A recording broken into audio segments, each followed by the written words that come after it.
কথা ছিল বিদ্যালয়ে জমি দিলে পরিবারের একজনকে দেয়া হবে দপ্তরি চাকরি, অথচ প্রায় 2 বছর পার হলেও চাকরি না পাওয়ায় ক্ষোভে ফুঁসছেন রাজবাড়ীর কালাম খান নামের এক ব্যক্তি। পরে বিদ্যালয় মাঠে নিজ অংশের জমিতে পাটের আবাদ শুরু করেন তিনি। এতে কোমলমতি শিক্ষার্থীদের খেলার পরিবেশ নষ্ট হচ্ছে। এ বিষয়ে ঊর্ধ্বতন কর্তৃপক্ষের সাথে কথা বলে প্রয়োজনীয় ব্যবস্থা গ্রহণের আশ্বাস দিয়েছেন উপজেলা শিক্ষা অফিসার। ফোটানোর ঝামেলা ছাড়াই নিরাপদ পানির জন্য ঘরে আনুন পিওরিট। কল করুন 16627।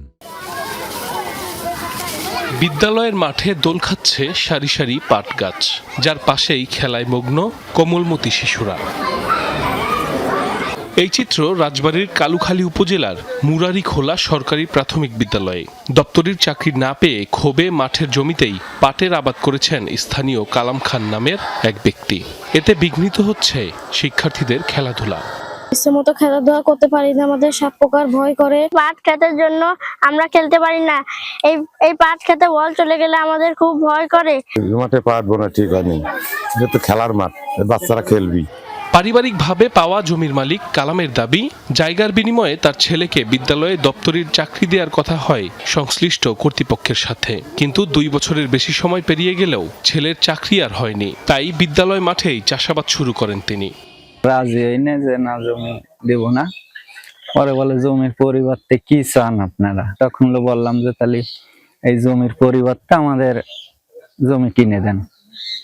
তখন ওনারাই কয়েকদিন পরে কয় না, জমিতে কিনা সম্ভব হচ্ছে না, তাহলে তোমাদের পরিবার থেকে একজন ওই যে স্কুলে একটা দপ্তরে চাকরি দিয়ে দেয়। বিদ্যালয়ের প্রধান শিক্ষকের দাবি, জমির মূল্য পরিশোধের কথা হলেও চাকরি দেওয়ার বিষয়ে কিছু জানেন না তিনি। আমরা বাধা দেন, এটা আমাদের জমি না, আর এটা তো আমাদের স্কুল বাউন্ডারি হওয়ার আগে থেকে ওরা চাষ করে, তো সেভাবে গতানুগতিক ভাবে চাষ করিয়ে আসতেছে। কারণ আমাদের বাউন্ডারিতে আনিনি, আমাদের মানে দখলে আমরা আনিনি, স্কুলের দখলে আমরা আনিনি, অন্যের জমি। উপজেলা শিক্ষা অফিসার বলছেন, বিদ্যালয়টির সীমানা প্রাচীর ঠিক করার বরাদ্দ আসার পর তৎকালীন এমপি সহ স্থানীয় জনপ্রতিনিধিদের মাধ্যমে ব্যক্তি মালিকানাধীন কিছু জমির ব্যবস্থা করা হয়, কিন্তু 5 আগস্টের পর জমিগুলো আর রেজিস্ট্রি হয়নি। এ বিষয়ে ঊর্ধ্বতন কর্তৃপক্ষের নির্দেশনা মোতাবেক কাজ করা হবে বলেও জানিয়েছেন উপজেলা শিক্ষা অফিসার।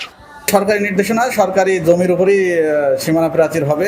যেহেতু ওখানে রাজনৈতিক একটা হস্তক্ষেপ ছিল এবং মাননীয় সংসদ সদস্য নিজে থেকে সীমানা প্রাচীরের কার্যক্রম সম্পন্ন করেছিলেন। অলরেডি রিপোর্ট করেছি আমাদের মন্ত্রণালয় থেকে বা আমাদের অধিদপ্তর থেকে যে নির্দেশনা দেবে আমরা সেইভাবে কাজ করব।